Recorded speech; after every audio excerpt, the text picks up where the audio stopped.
Then I'll wait with this. Okay. Hey, Christine. Yeah? You know what? What? I think the best lives Yeah? are usually the ones that happen when like everything's been crazy that week. So this one. This is going to be a great this is live gonna be then. Great. Yes. Was that a good intro to a live? I don't know. It was very spontaneous. I just jumped into it. It wasn't planned. Today has been interesting. It has. It has this been last one of those week has days. been interesting. Oh my goodness, so much has happened. Gosh. But hey, glad you're here. Glad you could join us. I was thinking about it before we actually got started. These lives, I used to like stress out over these. Like Yeah, it's pretty daunting to like sit down in front of a camera and then click a button and then just like be on the internet unfiltered, like uncut, like talking and being expected to like make some sense and provide some value and be funny. and now I feel like honestly it is nice. Like we just sit down and we have a good chat and you guys join and you say hi and we talk about, you know, whatever topic we've picked and just that like interaction and relaxing times. Usually we have a snack. We ate all our grapes before we started, so we have water left up here. Not a snack.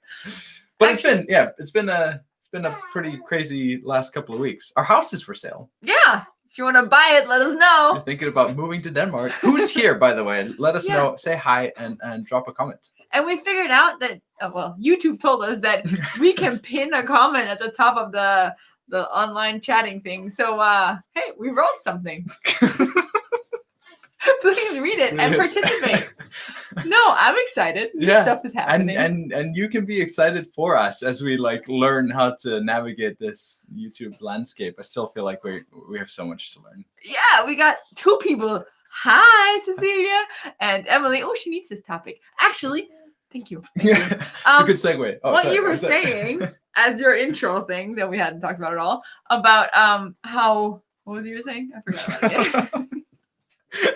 See, we're up to a great start. Really well. No, I was thinking like this topic is really good with how you used to stress out about these lives because we're talking about like our different clutter tolerance. And I think clutter's not just physical things, it's also like mental things.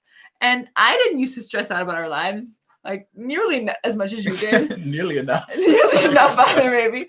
But the thing is, like, it's just, I think maybe you've loosened up a little bit about our lives. Yeah. And maybe I've tightened up a little bit about our lives too. So. Yeah, our lives or our lives? Our lives or both? Our lives. Maybe? Let me get our baby because she's not happy. She's not super happy. No, but actually it's a really good teaser also for next month's live. Yeah. Right? We already had that one planned. Yeah, that's a rare thing, but we do in this case. So we're going to talk about we're going to talk about how we actually tried to, I mean, yes, you know that like we do a lot of decluttering and actual like physical organization, but how easy, no, I'm not going to say easy, how much more manageable it is to do like spontaneous stuff, like putting your house up for sale without, you know, thinking about it too much. That doesn't sound very responsible, but we did it. If you also keep your mind and your time decluttered. So that's kind of what we're going with. We haven't quite refined it. So any thoughts from you, we'd appreciate them. Yeah. But today, oh, look at that little, thank you. She's a beauty, isn't she? I'm assuming she was on talking out, not him. But anyway, I'm so funny today. Woo! No, but today's topic is. Do you want me to hold her? No, I want you to take the lead on this for a second. Okay, I will take the lead on this for a second. So today's topic is tolerating each other's clutter. So how we tolerate each other's clutter. It really hasn't been like I think maybe a lot of you might think, oh, we do this like organizing thing and decluttering and what have you, that like, oh, you know, we're both like super organized. And the truth is, one of us has always been really organized, and the other one has been really organized and good at other things. Guess who's who? Actually, like have like guess who's really organized. I mean it. Their whole lives, and who kind of learned to be more organized. We'll give you 10 seconds. Yeah, and then we'll just talk about it. So never mind. No one's gonna guess. Okay, never mind. Let's just keep going. Go So, on. okay, I've never been a slob.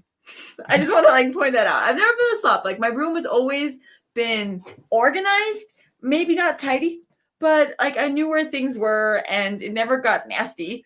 And when my life got kind of chaotic, like with school and boys and things like that, I would like go through my room and organize it like from top to bottom because it kind of gave me some clarity. So I mean, I've always understood the importance of like organizing and cleaning and keeping your life tidy. I just didn't always have it as organized as you did. Yeah, so like you understood that there was some like value in like having that clarity from organizing, even if it's just sporadically. Yeah. I don't know if I associated much meaning to being organized or having my like space around me neat and tidy as a kid and as a young adult. I just always did. And I just find it hard. Like if I'm working at a desk that's not, clean and free of clutter, then yeah, it's just difficult for me to focus and to be able to get stuff done. I find that I'm both able to be productive and relax better if the space around me is like at least like visually organized. Yeah. I mean, I didn't have like huge messes everywhere, but I would put things in piles. So like my desk would have like at least a pile like this of books and papers and like things. So I knew like if I had an assignment for school, it'd be in that pile. Or if I needed a book and I couldn't find it, it was in that pile. So I mean, I have piles. And also with clothes, I had a pile of clothes that I'd worn. They weren't like strewn all over my room. They were in one pile.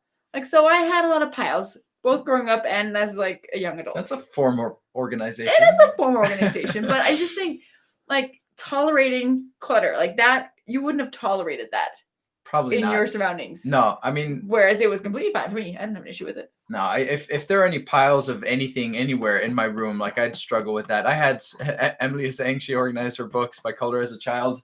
Like I relate to that. Like I didn't have a whole lot of books, but I had a whole lot of computer games, and I kept all the boxes and I organized those. I mean, I like got rid of most of the stuff that I'd like. I didn't feel a need to like hold on to a lot of stuff, but I kept those boxes and I organized those by color.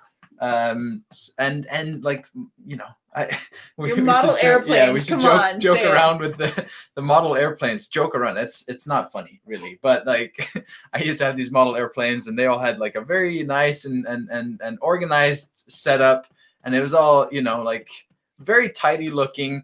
And my sisters, they used to like come in and just like move them around a little bit, and then just laugh as they saw me like walk in, notice it immediately, and then fix it. And yeah, I mean, I think that was like, I used to be a perfectionist. I don't think I'm a perfectionist anymore. I think I've realized that like that, taking it to that extreme just isn't really doing myself any favors or you or the rest of the family. So there's that. She was sleeping for like an hour happy before this. But she's falling asleep. Her eyes are like rolling here. Yeah, this is perfect, baby, for this live. No, Becky has some comment there.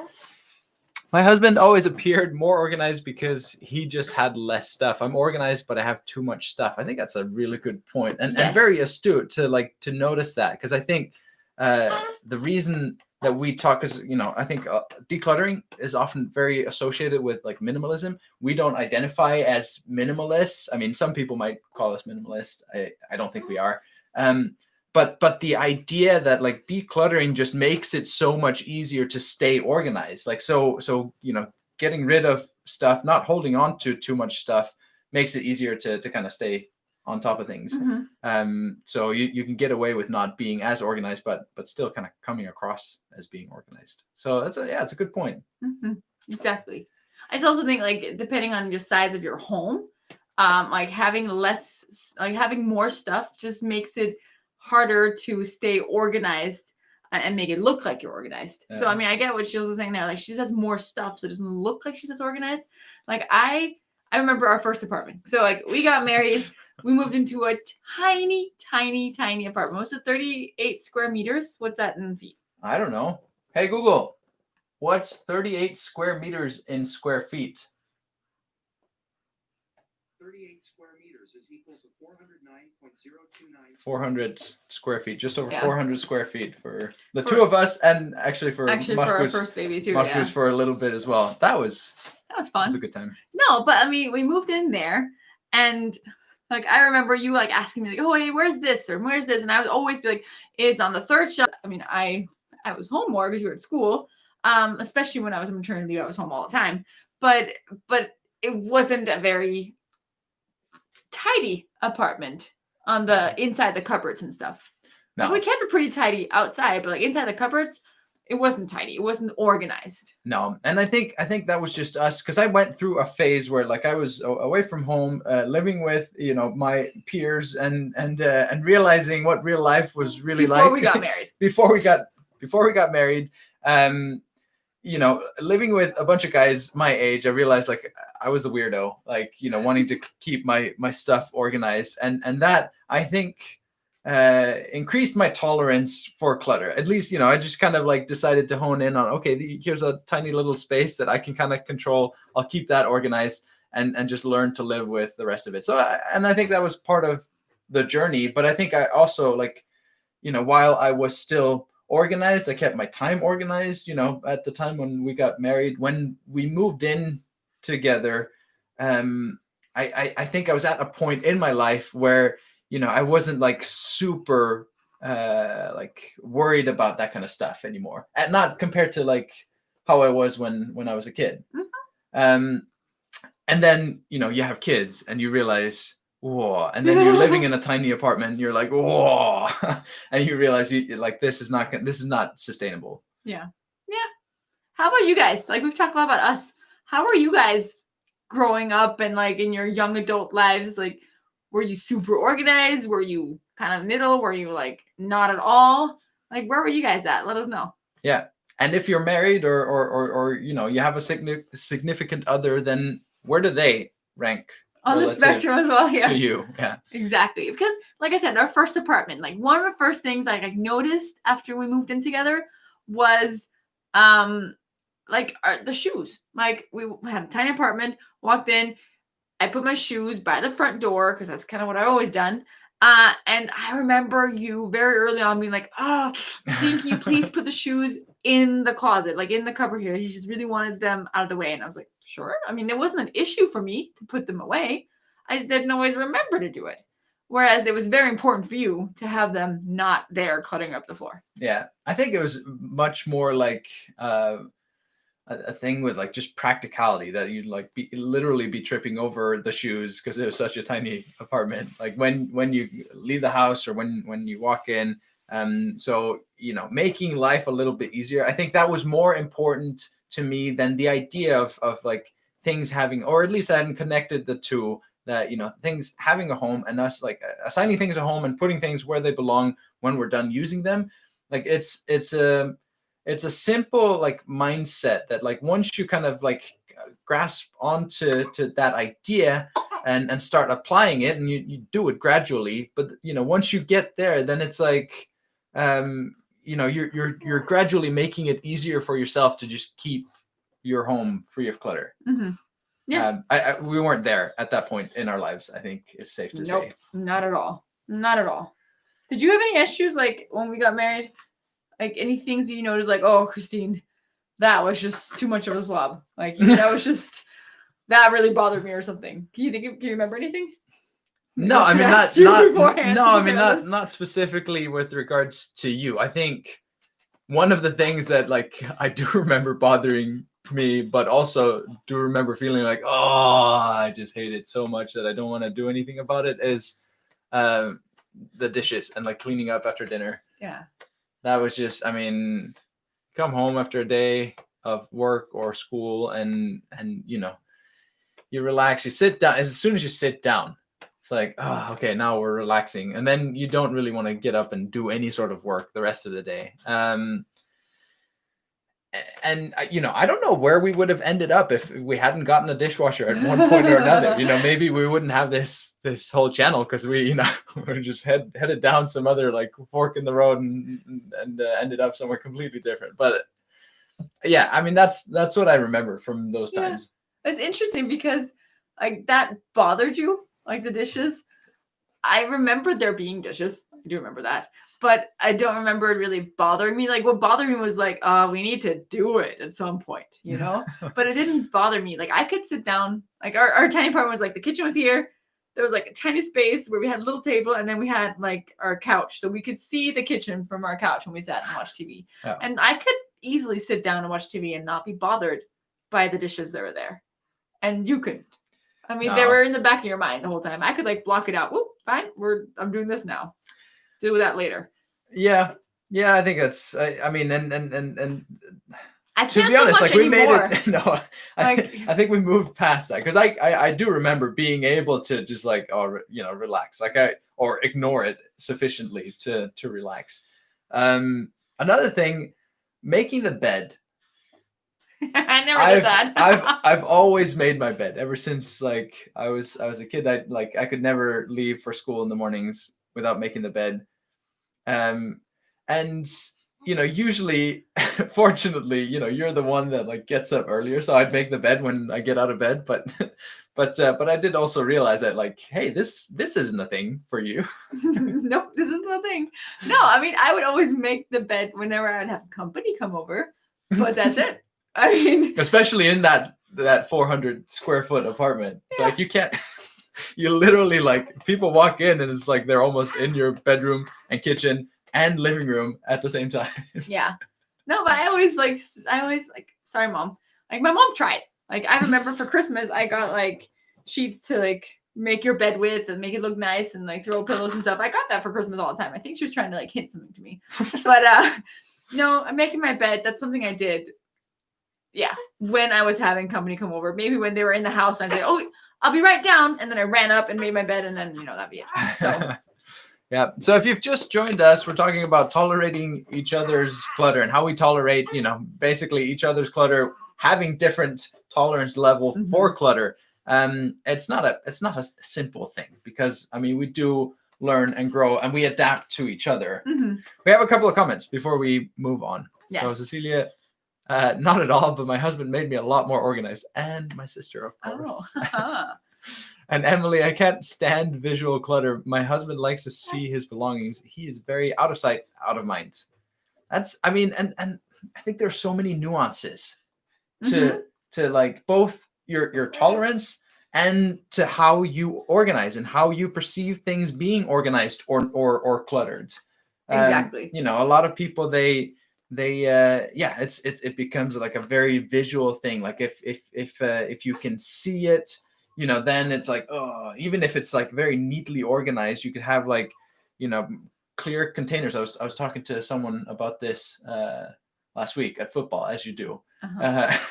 Like having clear containers, it makes it so that it's easier to organize. You don't have to be as structured or as like stringent with your labels and how you kind of group things because you can see stuff and it buys you that little bit of extra leeway. But I know a lot of people that just don't like that. Don't like the idea of seeing stuff. They just want it like out of sight. Yeah. I mean, so far we've talked a lot about like where we've come from and what we've noticed about each other, being of different clutter tolerance levels ourselves, and then living together and raising a family together. But we're gonna get into more of like what has worked for us because we have changed. Like I can say I've become more organized. I've become more appreciative of having things organized. What you do? She was looking at me, and she does this thing where, like, she like is looking very angry. So her eyebrows are like, and then she was looking at me, and usually when I do this, she'll fall asleep, and she closed her eyes, and then she's like, I don't like this. I don't know what it was. I'll have that chat with her in 5 years. No, so if you like most people, I think it's really uncommon for someone to be in a relationship with someone else who is exact same clutter tolerance level as you, even if it's like marginally different. Yeah.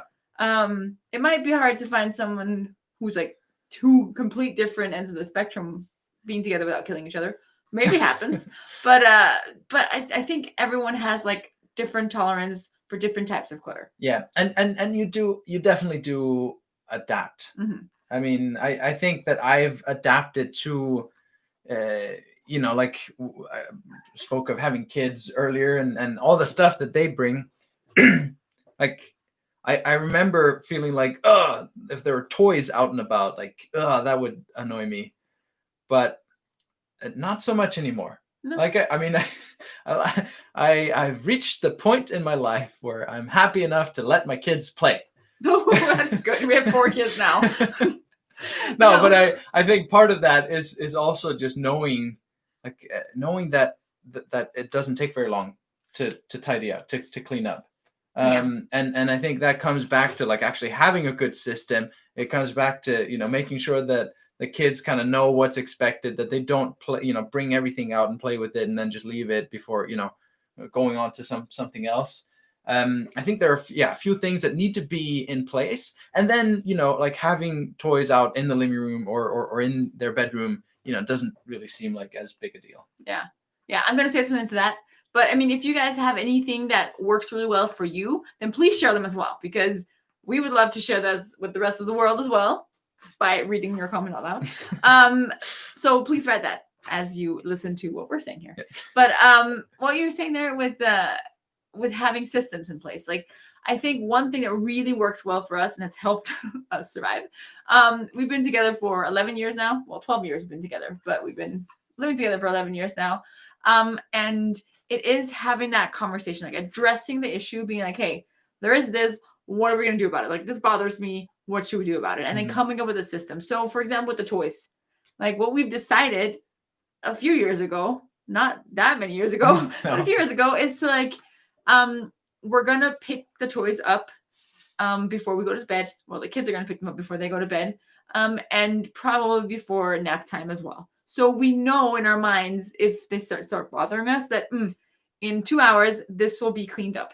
Yeah. I don't need to stress about it now because they're playing right now. And even though it's a mess, they're playing in the mess and it's part of their game. So I can put this. You don't want to stifle them. No. Exactly. Because I can put this, I can compartmentalize this. Thank you. Just leave it. Put this in a box.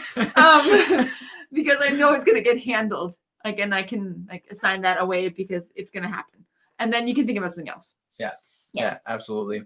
Is there, okay, now that you mentioned 12 years, is there anything about me that bothers you with regards to, like, still bothers you with regards to either, clutter or being too... I don't think, I can't think of any clutter of yours that bothers me. Is there any clutter you have? I wasn't hinting at anything specific. I was just wondering. You're not. So, I mean, you haven't become a lot more cluttered than you were when we met. But I do feel like you're not as uptight about everything needing to be like spick and span all the time. If there's anything, it's when you get stressed. Like when things start tightening up and you start getting stressed and like a lot of assignments, a lot of things are happening. You like to have things tidy around you. And I've learned that. I've picked it up over the years. So if I know you're going through a stressful time at work, then I'll pick up a little bit more and make sure it's like when you walk through the door coming home from work, because I usually come home first, then I'll make sure things are tidy. I can be kind of abrupt in those situations. Yeah, speaking of like going back to this, like how do you bring it up? And I think, I mean, we're no nonsense type of people. I think we both agree on that. But so also with doing real organized YouTube channel, I think it's very natural to us to be thinking about a lot of this stuff. And I think for us, it's easier than for a lot of people to be like, hey, I noticed this that you're doing. Why don't we try to change that? Yeah. So and I think on top of that, like the Scandinavian way, like I know a lot of people from other countries think of us Scandinavians as being a little direct. And so I think all of that just kind of shines through, especially when I'm stressed. Like it's like the perfect storm of like, okay, this needs to be fixed. I'm sorry. It's okay. I mean, we all have things. But the thing, it's actually funny because that's, like I said in the beginning, like that's even as a teenager, when I got stressed out with school and boys, those were the only things that are important as a teenager. I thought Then school was important. And I video said games. school and boys. Yeah. Anyways. Yeah. Then I would organize because that's like then I could get things organized in my mind, you know, as I organize my physical surroundings. Yeah. So it's the same thing, like when you get stressed. So I think that's a really big trigger for both of us wanting things to be organized and nice is when we start getting stressed and need to organize something in here, then we organize physical surroundings. Yeah. But I mean, there are other things like what's your guys' trigger for when you like you want things to be spick and span and nice around you when what happens? Like when you're stressed or anything else? Or like, does that even resonate with you? The idea of like, oh, I need to tidy up. I need to clean up. Or, you know, maybe not like physically, but maybe you need to like write down, you know, what your agenda looks like for the next couple of days. Like when does that pop up? Yeah, in your life? I have a friend who like spring cleaning, you know, like whenever it came that time of year, she just really needed to get everything cleaned. Like around springtime, she just needed to clean everything around springtime. And she didn't know why. And she's like, maybe it's like cultural. Like you have like, it's called spring cleaning. Therefore you need to clean in the spring. I don't know. So yeah, like that's her thing. It's like a time of year. Yeah. Christmas? No, spring. No, I mean, but for us, like your family. Sorry, I love you guys so much. But your sisters, like your oldest sister, for example, like I remember when we just got married, like she would always be like right before Christmas, and her daughters just told me this as well. Like everything would have to be perfectly cleaned around their house. And I like that because it's nice to sit down on Christmas Eve and like have everything look super nice and smell super good and know that you can kind of like slack off for a week or two because it's so nice. So I get it now, but that was something I noticed when I joined your family. Yeah. Betty mentioned the stress as well. I think that's common. Yeah, I think so. I think I mean, because I think the idea, going back to this, like with Christmas, the idea of like relaxing is so, for a lot of people, so tied to the idea of things being clean and tidy. Mm-hmm. Yeah, I don't know where that comes from because my mom was the same way. Yeah. I remember that. I remember being like swept up into the pre-Christmas cleaning, and you know, you just don't know what's going on, and all of a sudden you're like, you know, mopping the ceilings or something, and it was just like everything needed to be done by Christmas so that we could relax. And I don't know if it was my German grandmother that like where that came from, or the fact that like Christmas in Iceland is like 2 weeks, and we really need to be able to just relax for that time. It could be, I don't know.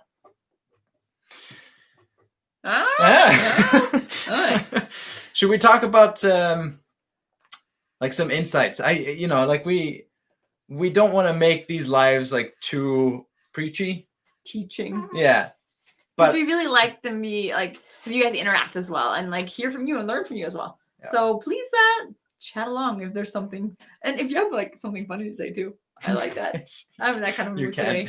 Anyways, but we do have some insights. There are some things that helped us. I don't want to say change because you don't like marry someone to change them, but just quite naturally by living together and being together and coexisting and loving each other. So like you want to improve, then like we have changed a bit. Yeah. And I have a hard time sitting down in a messy room and relaxing. And I don't think that's a bad thing, even though it sounds like I used to be able to relax everywhere and now I can't relax. I still think I relax better now. I do relax better now. Like I sit down and I like get a different peace when I relax than I did before.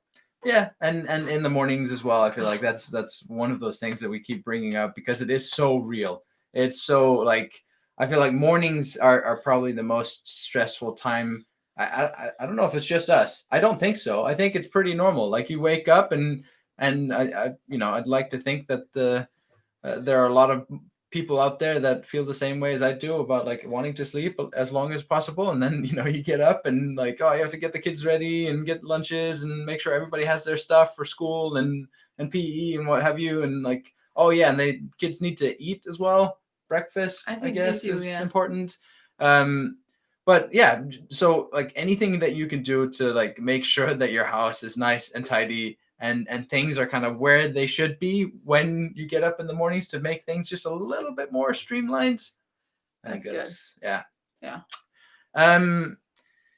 What do you I think another way to look at this, and maybe this is like getting to the the core of the topic here, is that even though like we have different tolerance levels, I don't think, I think the key to kind of like building something that works for you together is recognizing each other's strengths. Mm-hmm. Mm-hmm. And I think it's so easy to label. Like, I think I've labeled us so many times, like, oh, you're super organized, Bennett. And I am a little bit scattered sometimes, scatterbrained. But I think those labels are not helpful. So even to yourself, like, it's not helpful labeling yourself as like, oh, I'm unorganized, because I don't think that's true. I've learned this, and I've learned to look at myself very differently, and I think it's helped a lot. Like, I'm not scatterbrained. I'm not unorganized. Some things I'm just have a lot easier time thinking about creatively, and other things I have a lot easier time thinking about organized. Yeah, Yeah. absolutely. And then and I don't think that that's, because you have this idea of what organized is as well, and what organized should look like. I think I can't remember what example we were talking about earlier, but something that made me think, actually with your bag. Oh yeah. My diaper like bag. your diaper bag is It's organized. like my diaper bag, but it is, because it's like it has all my stuff in it as well. So Yeah, it's like my your purse turned / into a diaper bag. But that's organized by your standards. I have no idea where to find anything in there. But it's organized in that, like, where stuff is roughly, and what's in there. And I think there are different levels also. In Cass at Clutterbug, she calls this like macro and micro organizing. Mm-hmm. And you can get so caught up in this idea, oh, I'm not organized, to that you miss out on the fact that you might be organized. You might just be organized at like a different macro or micro level than what you see on Pinterest. Not everything is about having like super fine organization. And if you keep telling yourself, going back to this with labeling, if you keep telling yourself that you're not organized, then it becomes this kind of self-fulfilling prophecy. Mm-hmm. I think. Yeah, we don't want that. We don't. Like, want the that. thing is, no. Also, like, you have to be realistic about your surroundings. Like, the diaper bag is being used by me and by 4 kids, even though only 2 of them are in diapers. But they all stuff things in there, and they all like want to help and look for things. So I'm not able to keep it as neatly organized as your work bag, for example. Even though like my purse, well, it's not gonna hit herself, because my purse also used by all my kids. My purse before I had kids was a lot more organized, and like I knew exactly where I had things, and I had compartments for different things. Yeah. But it's just, you have to be realistic with your surroundings as well, and organize it to the best of your abilities, and just have like more like roughly ideas of where things are. And that's also organization. And I think when in those areas that are more commonly used by both of us, as opposed to your purse, which I don't use very much. Mm-hmm. You do use the diaper bag sometimes. You change the kids. I thought you were going to say you knew about me like sneaking into your purse or running off with it. No, I don't do that. Anyways. No, I sorry, I confused myself. I can't remember what point I was going to make. No, with the common areas that as soon as you start labeling it, you're kind of hiding behind the excuse of like, oh, I'm not organized or whatever, and then it's easier to just be like, oh, you're not organized, I'm not organized, like we're not going to find a solution. But if you put aside that idea of like that you can label something and then just hide behind that, and instead you actually, I guess you do label it, but you just label it more accurately. You say, this thing, the nightstand is a place that tends to gather clutter. I mean, that's just an objective fact, and it has been actually that we have discussed, the 2 of us. Yes. Then all of a sudden you're that one step closer to just asking the right questions and coming to a good solution. Yeah. And if you've been following us on our YouTube channel, then I think you'll notice that one of the things that, like, all of the things that we talk about have in common in one way or another is that, like our solutions are not based on, you know, on products and on like specifics as much as they are on the idea of just understanding the situation, Exactly. understanding what the problem is, understanding what your vision is and how, you know, your current situation differs from your vision, understanding, you know, what is it that makes it so that like the nightstand is always full of clutter. Mhm. And if you're the one putting clutter there, why is that? You know, what is the situation where you end up putting stuff on your nightstand and it starts stacking up? And if it's not you, then who is it? And why do they do it? Yeah. You know? And it's like when you take a moment and you stop trying to like enforce a solution, you try to like you stop trying to fit a square peg through a round hole, and just take a step back and just like observe, like, this is what it is. And then you ask the question of like, why is that? And then you ask that question a few more times until you get to an understanding of like, okay, this is the problem. Then all of a sudden that like that final stretch of coming up with a solution, whether it's just by yourself or together, just becomes so much easier. Yeah. Does that make But sense? yeah, but yes, it did. I felt like it did. I At hope least. so. But I think it's also so much like organizing and being organized is a feeling a lot more than it's like a fact, I guess. So it's like it's bothering you when you're stressed and it's bothering you like mentally and you can't relax and things like that. So it's a feeling that you get that you like it when it's organized. You relax better, you're happier when it's organized. And with my nightstand, not our nightstands, because yours is always nicer. But mine's It's also also out always of the the way, one yeah. by the door, Yeah. no matter where we've lived. And I think it's just like that would bother you. So you had a feeling of like, oh, it's upsetting to have it be cluttered in your what's it called? This room, sleeping room, bedroom. Thank you. It's been one of those weeks. If you missed the beginning of this video, then yeah, that's the explanation. And again, like for me, it wasn't bothering me as much because my tolerance level is different than yours. Yeah. So it wasn't really bothering me much. And the kids would leave stuff there and I would leave stuff there and sometimes you would as well. So, but I didn't have that feeling. So when you addressed it, you didn't address it and be like, hey, Christine, you're such a slop. Like, keep your nightstand clean. Like, it was like, ooh, this here is an issue for me. Like, addressing it very much not making it about me being a slob, but making it about like, ooh, this here physical thing that's not you is an issue. How can we fix that? Yeah. And then like digging into it and like asking the right questions to find out like how the clutter appears and who is making the clutter there and how can we then like change that behavior. Yeah. So that the kids have somewhere else to put the stuff that they leave when they leave the room, or I know I put it in the drawer, I put it somewhere else, like when there's something I'm putting down, so that you become aware of your routines and your habits that make the clutter appear. Yeah, absolutely. Betty, yeah, she watches Clutterbug as well, and she's great.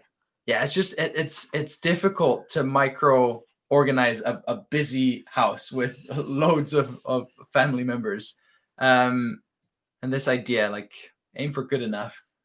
Yes, I like that. I like that. We keep saying that. So actually, so what's some example of an area where, you know, maybe you are a little bit bothered by it, but like it's good enough and you can just pat yourself on the back for it being good enough? Yeah. Let us know. Were you going to say something? No, I think I was done. I was actually just going to like the micro organizing made me think of like Lego. Because it's like a lot of people organize their Lego in color, and we're like, that's just too micro organizing. And then it made me think of like, oh, what are we doing tomorrow? We're doing for next week. If you're gonna join us next week, we're actually recording... not next month for a live, but next Thursday for a video that we're posting. Then we are doing a video tomorrow on this IKEA bootleg Lego collaboration. Mm-hmm. You didn't notice that I actually brought it out of the wardrobe. You did? Where is it? It's right here. I didn't notice. Sneaky like that. Oh yeah, I went to IKEA and I bought these today. They came. Can you see these? You can't. They came on the market today worldwide. We're so excited about it. I was there, like I got the first ones. You might need to explain like what it is, because like, I don't think you can tell. It's a box. It's a box for Lego, and we'll go all over. It's got studs, like Lego studs on top of this, so you can like build stuff on top of it, and you can like put little windows here and put labels, or just build, you know, your own like dioramas and or make it into a house. It kind of looks like a room, very IKEA Lego like. And I mean, we're not and we've talked about this in this video that like, usually we're not super focused on like the end solution, the end product, but except for Lego. But if it has to do with Lego and IKEA, I guess, I mean, it's very Scandinavian, then yeah, we're all for it. So we're super excited about that. I just started thinking about that. I didn't even know you brought it up. No. I just wanted to mention that. So hey, join us on Thursday for us playing with Lego. We're gonna like talking review it. We're actually gonna open it up with the kids tomorrow. I don't think they know that we got it because we hid it in the wardrobe today, and just kind of give our thoughts on it and explore how it might be useful. Yeah. And Cecilia loves the IKEA logo name. So yeah. Bygglik. Yeah. Bygglik. That means like build and play. Build and play. Which is so good. Yeah. Anyways, that's completely like off topic. Yeah. I wanted to say before we wrap this up, I think if there's one area that I would say or one takeaway point that I would leave in this video is like going back to what you were saying earlier about like how do you bring up something that is an issue for you? I think before you bring something up, I think it's really useful to just agree on like the game rules first. Yes. Agree on how do you address something when it is an issue. And I think that's probably good practice with stuff that is way more far reaching than just organization and clutter. But agreeing on like how do you address issues with your spouse related to clutter and organization? What's your vision? Like how do we discuss and like come to a solution? What is like the right level or the right tone or the right situation? And just use that as kind of like a starting point, because I think as soon as you agree that like, okay, this is like a collaborative project, it's something that we want to work on together, maybe it means more to me than it does to you, maybe vice versa, and maybe it differs depending on what you're talking about. But then at least if you like laid out the rules, then when you bring it up, it doesn't come across as much as like you pointing fingers at your spouse and pointing out all the things that he or she doesn't do well enough. Yeah. So I think it ties really well to the comment we just got here. So read this out loud. It's really funny because we just talked about this before the live. You're both so thoughtful of one another's feelings. How do you both get on board with that, especially if the husband thinks the wife is just too emotional? Isn't that funny? I don't know if is this something we want to get into with like me thinking you're emotional? I do sometimes think she's emotional. No, I think that, I think we were just talking about how we are both pretty much no nonsense type people, and we like say things the way they are, like, oh hey, this is an issue, let's fix it. And I think sometimes you say it more directly than I do, and sometimes I say it like a little bit, I don't know, nicer. What's a good way? You are more considerate. You appreciate the more considerate approach, like the more delicate approach. You also are better at using that approach yourself. Yeah. Which I think is just, that's just, good communication is like is take a moment before you express something, especially if it's a difficult topic, and think about like what's an angle that I can take that shows that I want like to create a win-win situation out of this and not a confrontation. But you're also a lot more efficient.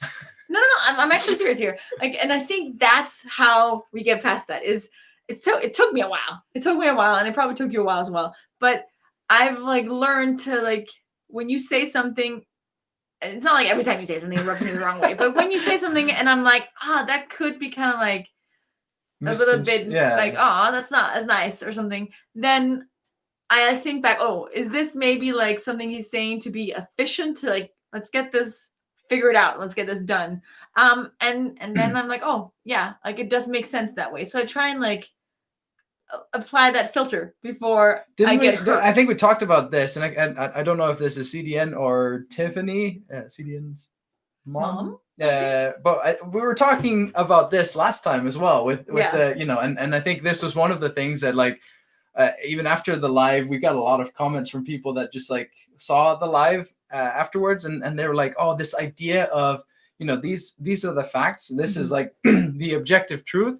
And making sure that you distinguish between, this is what happened, this is it, and this is my interpretation of it, and then verifying is my interpretation of what just happened here, is that accurate or not? Exactly. So yeah, because I think in general I am more emotional about all sorts of things, especially when I was pregnant, but still. Still when I'm not pregnant, than you are with these things, because you're just a lot more efficient. Like, you want things done and out of the way. Where I'll be more happy to spend longer discussing things appropriately, and you're just like, let's just get it over with, So yeah. Oh, okay. I think I am very like task focused, maybe at the expense of being people focused in some situations. It is something that I'm aware of. I think I've come a long ways in pivoting that a little bit, because I'd like to be more empathetic and considerate. Yeah. Working on it. And you are. I mean, so I think that's also like, okay, it might not be like a clutter tolerance thing, but we're all like improving as we're with someone. And something that really helps us both is like, okay, let's go back to like, if we can't think of any other way to get on the same page, and like, hey, you know what? We love each other. Let's get to that. Like, we love each other. We agree on that. And let's build from there. So like, find common ground. And if nothing else, then that is our common ground. Ah, Tiffany. I know. I read it and I was so sad. 2 total lost house fires in the past 12 years. So letting go of material things has become very easy. No, oh man, I'm sorry. That must be difficult. Yeah. Oh, that's especially now with like the kids, and I hope no one was hurt. But yeah, with letting go of stuff, that's I think like finding the silver lining, that's commendable. Yeah. Way to go. I think with us, I mean, we've had nothing nearly as traumatic, No, but we've like had a flood in the basement that we lost a few things there, Yeah. but nothing like that. But that does, I mean, it does put things into perspective. The same as with our moves, recognizing like how much you don't miss stuff necessarily when you have a big move. So yeah, but that's a good point. Like I think there are so many things that you think that you need a lot more than you actually do. So learning how to get rid of those things, that's They didn't lose any people in the fires, but they lost a dog. Oh, I'm so sorry. I am so I'm sorry. very sorry to hear that. Oh man, what a no, but yeah, I mean, this is what I hope you've gained something from this. If nothing else, I've really enjoyed spending a little bit of time with you guys. Yeah, exactly. And talking with you and exploring this topic to a little bit more detail than maybe we have recently. Yeah. And it's like, know that if you have a significant other, a spouse or a boyfriend or girlfriend or whatever, that has a different clutter tolerance level than you do, it's not all is lost. I mean, you need to look within yourself and see like, well, what things can you maybe view differently, and what can they maybe view differently, and find the common ground. And it is very possible for both of you to change over the years, not by force, but it just happens as you love one another and as you see the benefits from the other person's strengths as well. Give them the benefit of the doubt. I mean, like it's a whole lot of patience, and not that we like, I don't want to sound like we have it all figured out, because there are still things that, like, when was it? Like a few weeks ago, the scrunchies. Still a thing. Like, and yeah. So like, hair ties. We have a daughter who has really long, beautiful hair, and me and her share all our hair ties. And Ben would get so annoyed at finding those everywhere. The thing is, like, you take them off and you put them on, and then you put them some places, and he would throw them away. And I have thrown a few. You've thrown a few away. Yeah. But we've found a good place to keep them, and most of them are there. But you know what? We do take them out. I like keeping one in the car, and I like keeping one in the living room and stuff like that in a drawer. but still, But I didn't throw him. I did give you fair warning. You did fair Yeah. and that's maybe an area where I thought like he's totally overreacting here. Like it's just hair ties, but he didn't feel that way, and it's okay because it is just hair ties. I also think maybe it's one of those areas where I can practice being a little less, Stiff? uptight about Yeah. it. Yeah, to be continued. Exactly. All We're right. all learning here. Thank you so much, guys. I hope you tune in next week for our Lego Bootleg, I our know, on IKEA Lego Thursday. Bootleg. We haven't really done I'm anything so like that. excited for this. And we're not planning on making this like a sponsored video. No. If we like it, maybe Hey, we will. If you're IKEA and you're watching this, give us money. I don't even know But, how you that know. works, so we'll figure it out. Yeah, if you've enjoyed it, then please give this video A thumbs up. Thanks so much again, and we'll see you later. Bye, guys.